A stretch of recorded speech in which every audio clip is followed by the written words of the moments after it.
So, what's up mga ka-idol? Bilyon ang halaga ang nawala dahil lang kay Stephen Curry mga ka-idol. So, kung natatandaan natin mga ka-idol ay nung na-drop ito sa NBA si Stephen Curry mga ka-idol ay pumirma ito ng kontrata sa Nike mga ka-idol at yun na ay pagkatapos ng kanyang kontrata ay hindi na nga ito pumirma ulit ng pangalawang beses. Ngunit lumipat ito sa Under Armour mga ka-idol. Ano nga ba yung dahilan?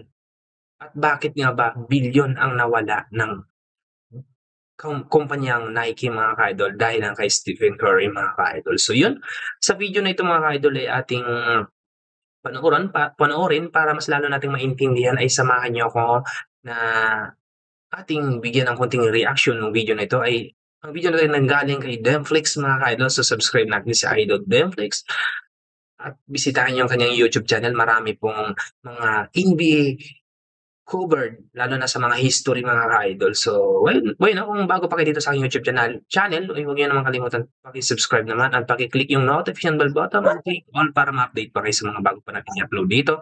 At syempre naman, nag-upload din ako sa aking YouTube, Facebook page mga ka-idol. Ay, yun naman po ay paki-follow na lang po at paki-like sa mismong video. Maraming salamat at malaking tulong po yun para sa akin mga ka-idol. So yun, sabihin niyo akong panoorin ito mga idol, huwag na natin papatagal. Let's go.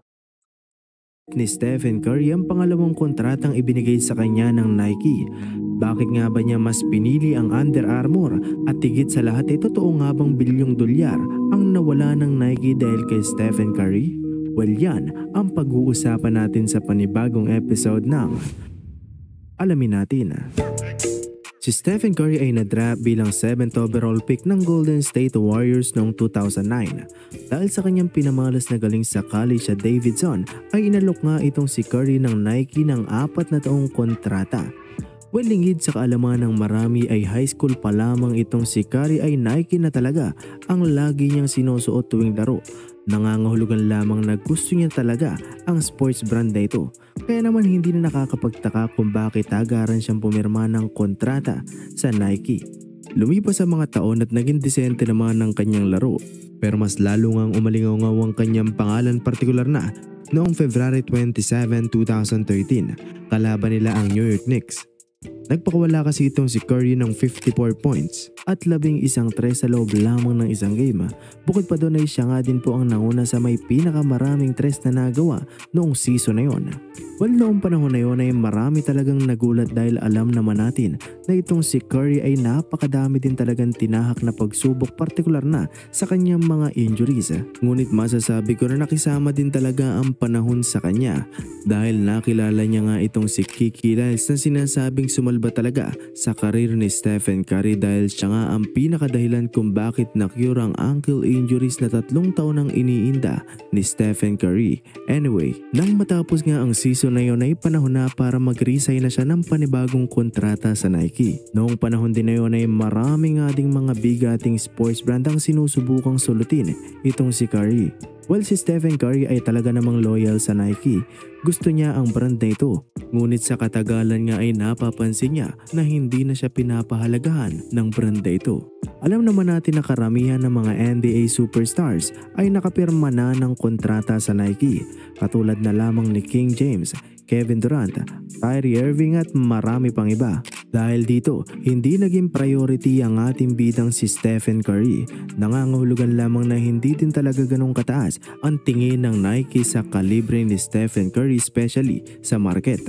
Ganun pa man ay nagkaroon pa din ng pitch meeting ang Nike at itong si Stephen Curry. Kasama niya nga dito ang kanyang tatay na si Del Curry.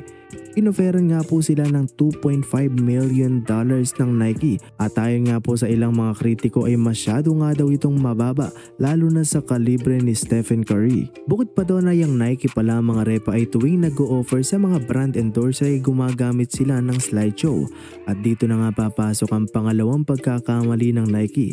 Laking gulat nga nila dahil merong isang slide sa presentation na nakapangalan kay Kevin Durant. Nangangahulugan lamang na recycled lamang ang presentation para sa kanila. Kung inaakala nyo na dito na matatapos ang pagkakamali ng Nike, nagkakamali kayo.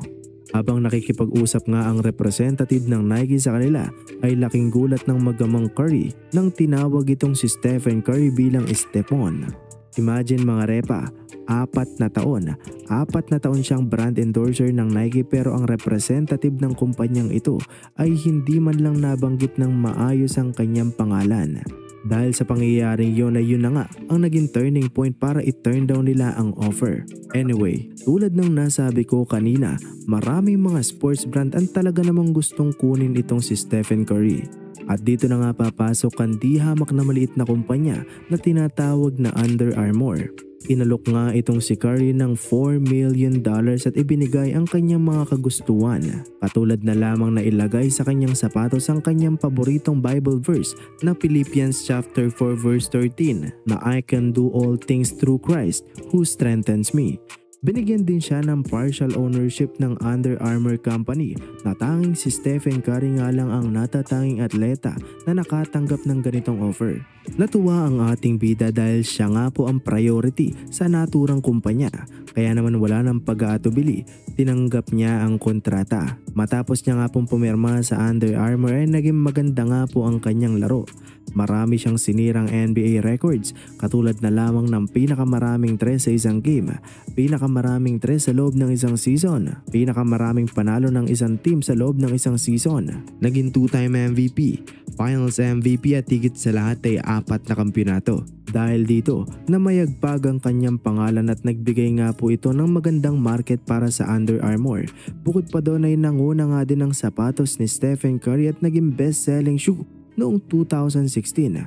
Biruin niyo mga repa, sa loob ng 2 taon ay nadoble nga ni Curry ang halaga ng Under Armour mula $14 billion, naging $28 billion na ang halaga nito. Si Stephen Curry ay maraming pinagdaanan, marami siyang tinahak bago siya makilala. Ganun pa man ay hindi siya sumuko, ginawa niyang motivation ang kanyang mga pinagdaanan. Kaya naman ngayon ay siya na ang itinuturing na greatest shooter sa kasaysayan ng NBA. At dito na nga matatapos ang ating paksa. Nawa ay meron kang... So yun mga ka-idol, talagang billion talaga yung nawala ng Nike mga ka-idol. Alam bakit? Yung napunta ng kita dun sa Under Armour ay dapat yun mapunta sa Nike mga ka-idol. Yun nga ay pagkakamali na naman ng Nike mga ka-idol. So yun, ngayon ay namayagpag naman dito ay Under Armour mga ka-idol. Ang dahilan naman noon ay hindi siya pinapahalagahan at hindi siya priority. Kaya tinuloy niyang iniwanan yung Nike mga ka-idol at lumipat lang sa Under Armour. So yun, di naman nagsisisi yung parehong partido lalo na sa Under Armour eh talagang binigyan naman sila ng di naman binibigo ang mga ka-idol. So yun, sana nagustuhan niyo yung video natin ngayon. Hanggang dito na lang po mga ka-idol at paki-follow na lang sa Facebook page mga ka-idol kung doon kayo nanonood. Kung dito naman kayo sa aking YouTube channel ay huwag niyo naman kalimutan subscribe at paki-click yung notification bell button para ma-update pa kayo sa mga i-upload pa natin. Maraming salamat.